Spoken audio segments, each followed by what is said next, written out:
There's a strange irony in the world that has puzzled psychologists, philosophers, and educators alike. Those who know the least are often the most confident. They walk into rooms certain they're the smartest, the most capable, the most right, while those with genuine expertise are often the ones second-guessing, hesitating, or remaining quiet. This phenomenon isn't new, but it was given a name in 1999, the Dunning-Kruger effect, named after psychologists David Dunning and Justin Kruger, who conducted a now famous study at Cornell University. This cognitive bias is when people with low ability at a task overestimate their ability.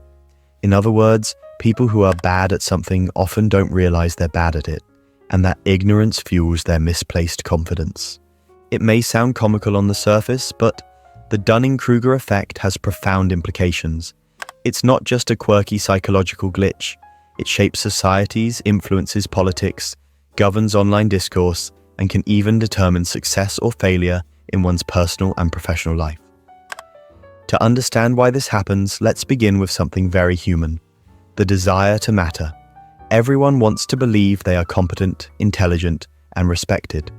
But competence requires effort, learning, and often years of trial and error. It demands humility and reflection. Ignorance, on the other hand, is effortless. It gives us the illusion of simplicity, the comfort of certainty. And in the absence of self-awareness, that illusion is hard to break. People who are truly skilled in a subject often possess what's called metacognition, the ability to think about their own thinking. They can assess their limitations, question their conclusions, and revise their understanding when new information appears. But those lacking this ability tend to be blind to their own blind spots. They don't know what they don't know, and they don't know that they don't know it. This is why someone with minimal knowledge in a complex field might sound incredibly sure of themselves. They haven't yet reached the point where they understand how deep and nuanced the subject really is. Their map of the world is so simplified, so flat, that it appears easy to navigate.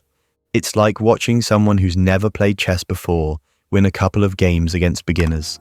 They assume they're prodigies, but they haven't yet played against a master, or studied the deeper strategies, or lost 100 times and learned something from each loss. Their confidence is built not on experience, but on a lack of it. Dunning and Kruger demonstrated this through multiple studies. Participants were asked to complete logic, grammar, or humor tests, and then estimate how well they did. Those who scored in the bottom quartile consistently rated themselves as above average. Meanwhile, the top performers often underestimated their results, believing others had done just as well or better. In classrooms and lecture halls around the world, the Dunning-Kruger effect quietly shapes how students learn and mislearn. Teachers observe a striking pattern. The students who struggle most often seem the most confident about their understanding, while high achievers tend to worry that they still haven't mastered the subject. Struggling student might skip fundamental exercises or resist asking for help simply because they believe they've already mastered the basics. This mismatch of confidence and ability means that those who need guidance the most often don't recognize it. In effect, young learners can be trapped in a bubble of false confidence that undermines their own growth. Education researchers warn that without careful intervention, such as formative assessment and immediate feedback, overconfidence can persist and derail learning.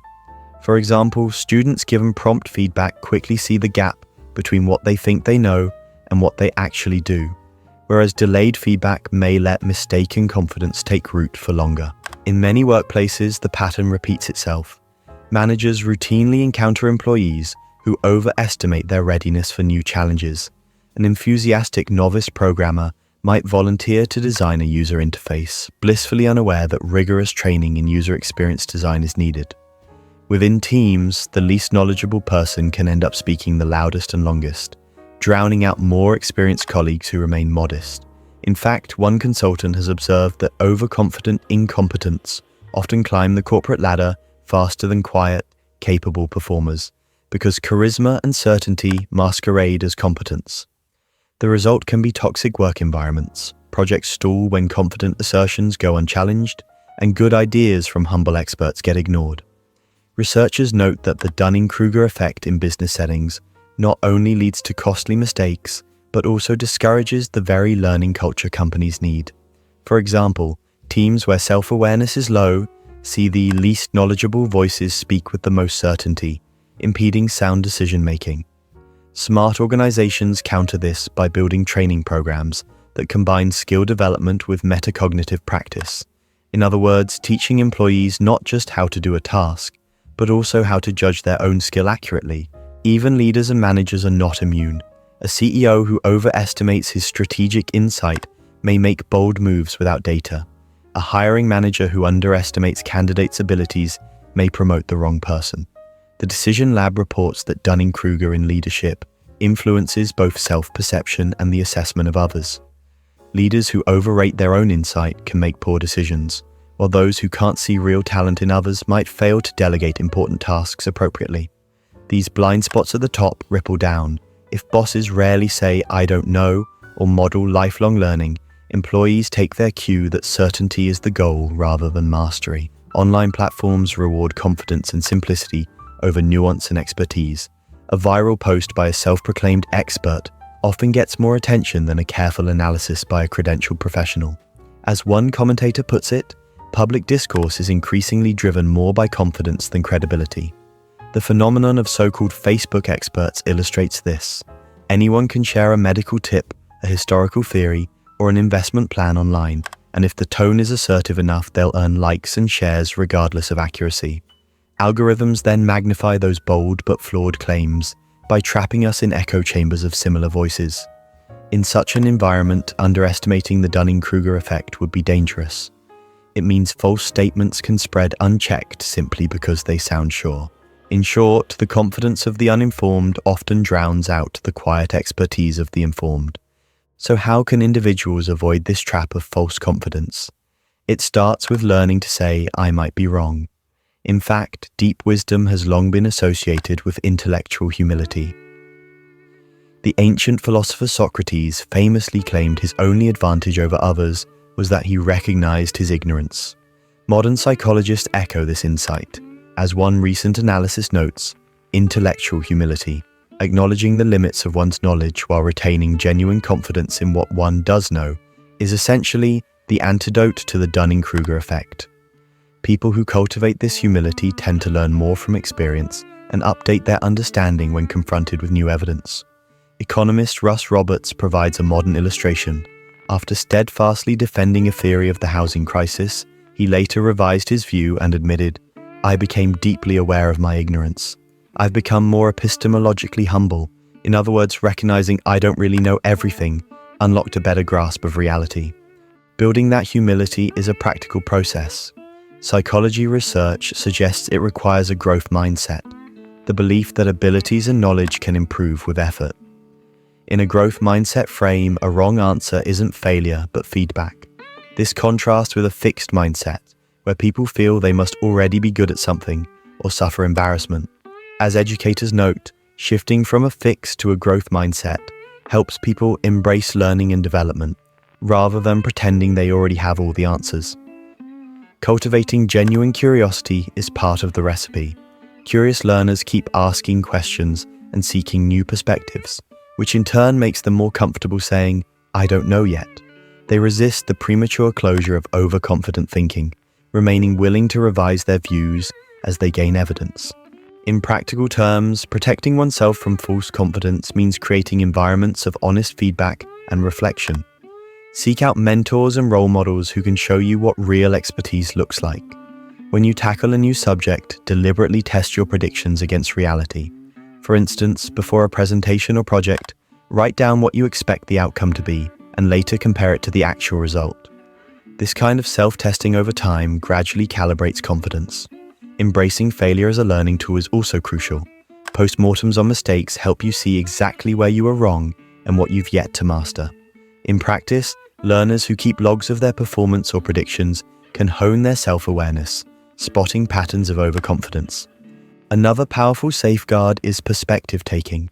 Engage respectfully with people who know more than you do, and practice explaining concepts back to them to check for blind spots. If an expert's argument goes over your head, that's a clue to learn more rather than argue.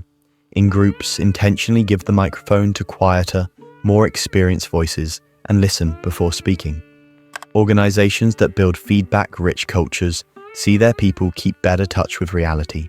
For example, workplaces that use 360-degree reviews or mentorship pairings help employees receive the kind of candid appraisal that corrects hidden misjudgments. Ultimately, the Dunning-Kruger effect isn't a sign of stupidity as much as a sign of normal human limits. Everyone starts as a beginner, unconscious incompetents, who truly don't know what they don't know. The journey to real expertise often means passing through a valley of despair, when growing awareness of one's ignorance temporarily crushes confidence. But that very humility is what makes true learning possible. It's a painful transition, but as one expert described it, conscious competence, with deliberate practice and self-awareness, becomes the stage where skill and confidence finally align. By persistently engaging in learning and reflection, people can emerge on the other side with both ability and appropriately calibrated confidence. In society at large, acknowledging this pattern of human bias can help us have more productive conversations. It means valuing humility in public debate and rewarding thoughtfulness over volume. When citizens and leaders learn to check their assumptions, we get better policies and stronger communities. One recent analysis even suggests that social media platforms could design nudges to encourage users to reconsider bold claims, for example, a pop-up asking, "Have you checked your facts?"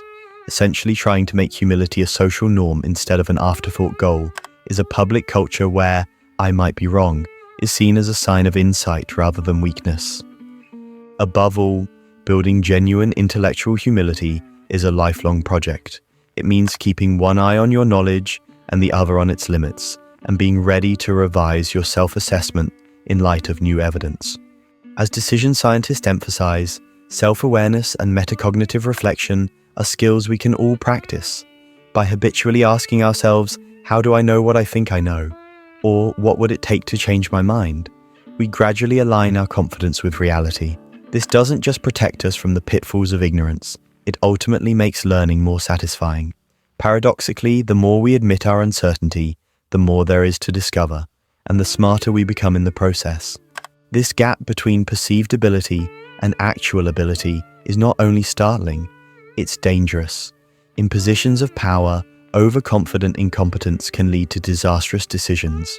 In everyday life, it can shut down meaningful conversations, breed arrogance, and fuel toxic environments where ignorance is celebrated while thoughtfulness is mocked. You've likely seen it in action. The colleague who confidently spouts misinformation in meetings. The online commenter who insists they know the truth because they did their research, when that research is a handful of poorly sourced blog posts. The friend who offers strong opinions on subjects they've barely studied, yet dismisses the insights of professionals with decades of expertise. What's even more interesting is that the effect doesn't go away with intelligence alone. The smartest people in the room can still fall prey to it in unfamiliar domains. A brilliant physicist may misunderstand politics. A talented artist may misjudge economics. The moment we stop questioning ourselves is the moment we become vulnerable to our own illusions. So what's the antidote? Humility, curiosity, a willingness to say, "I don't know." These are not signs of weakness. They are signs of intellectual strength, because the person who can admit their ignorance is the person who can grow.